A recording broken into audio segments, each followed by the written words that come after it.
Donald Trump's NAFTA changes could alter the future of U.S.-Mexico trade at the Otay Mesa border. Trucks from Mexico rumble slowly across, carting everything from auto parts, to food, to pacemaker parts destined for American hearts. The roads and bridges that link Tijuana and San Diego create the busiest land border crossing in the Western Hemisphere.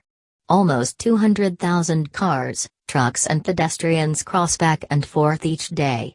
If Donald Trump ends up scrapping the North American Free Trade Agreement, NAFTA, between the U.S., Mexico and Canada, this region would be hit hard.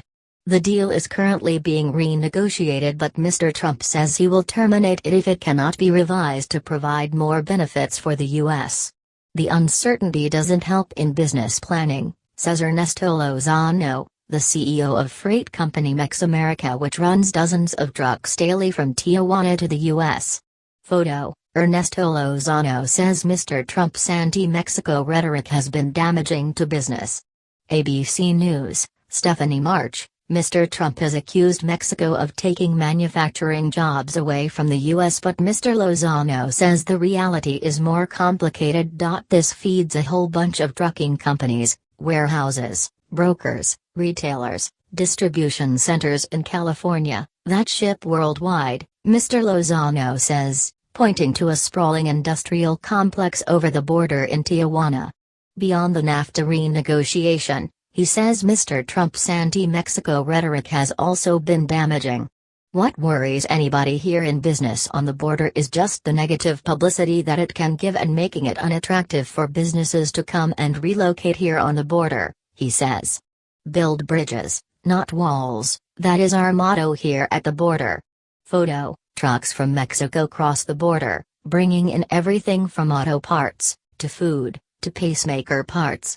ABC News, Stephanie March. White House rhetoric shoos away Mexican customers in San Isidro, on the U.S. side of the border. A shopping mall abuts the barbed wire border fence.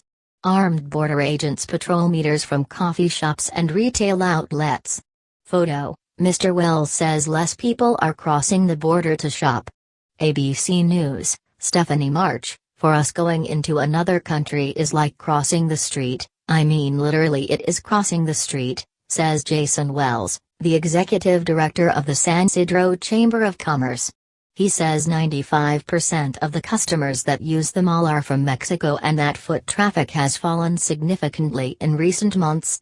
A lot of people have stopped crossing, based on the fear, based on the rhetoric that is coming out of the White House, he says.